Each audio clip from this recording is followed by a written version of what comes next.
Look guys back to my YouTube channel. আবার নিয়ে আসলাম সুন্দর সুন্দর ভিডিও। এই দেখেন আমাদের কাঠগোলাপ, এগুলো সাদা, অনেক সুন্দর দেখতে লাগে। এখন আবার একটু কম ফুল ফোটে, যদি আবার হইতো বর্ষাকালে বেশি ফোটে। আর এই পাশে ওয়ালের সাইডে এই যে দেখেন অনেক সুন্দর কাঠগোলাপ।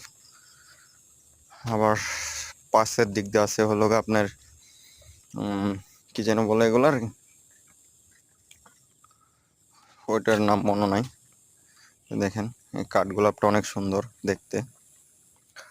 আর আমার ভিডিওগুলো যদি ভালো লাগে লাইক কমেন্ট শেয়ার করবেন, আর আশা করি হলো সাবস্ক্রাইব করে দিবেন। আর এটা হলো কাঞ্চনপুরি নারিকেল, হলুদটা। আর এই যে এই পাশে আমাদের মাঠ, সাদা বাংলোর মাঠ, অনেক সুন্দর অনেক সুন্দর, হেভি দেখতে লাগে। আর এইটা হলো আমাদের লেচু, চায়না 3। আর এই যে দেখেন আমাদের সাদা বাংলো, অনেক সুন্দর। এটা পুরোপুরি সাদা, এখানে কোনো অন্য কালার নাই, সাদা, সবই সাদা। আর এই যে মাঝখানে হলো সবুজ ঘাস। ধন্যবাদ সবাইকে, আসসালামু আলাইকুম।